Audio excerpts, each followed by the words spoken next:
चालू आहे? बस बस बस मस्त. हा म्हणजे आली ओके. मग नाना काय चालू आहे? हा काय नाश्ता पाणी झालं का नाही? काय चालू आहे?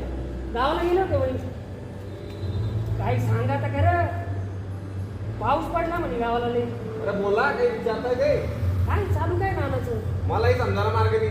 काय बोल नाना तुम्ही असं करशाल ना नाना, मी बोलणार नाही मग पुढे तुमचे. अरे बोला हो, तो माणूस नाराज झाला तर बोलणार जाऊ दे, नाही. मी आता चाललो झालं. अरे थांबाव काय बोलते. नाही काय मजा नाही दादा असं. मी त्यांना एवढा रिस्पेक्ट देतो ते असं करता. जाऊ दे. बघा मित्रांनो, पुडी खाल्ल्यामुळे ते समोरच्या माणसाला त्या भाऊला नमस्कार करू शकले नाही.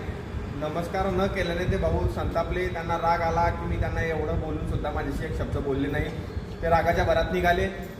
हाच मी सांगायचा मुद्दा हाच की विमल गुटखा पुडी खाल्ल्याने आपले शरीर तर खराब होते, तसेच आपले जे चांगले जवळचे नाते संबंध आहे, मैत्रीचे नाते, तेही खराब होऊ शकतात. त्यामुळे विमल गुटखा पुडी खाऊ नये. ओके, धन्यवाद फ्रेंड. हेच सांगायचं त्या व्हिडिओच्या माध्यमातून. थँक्यू.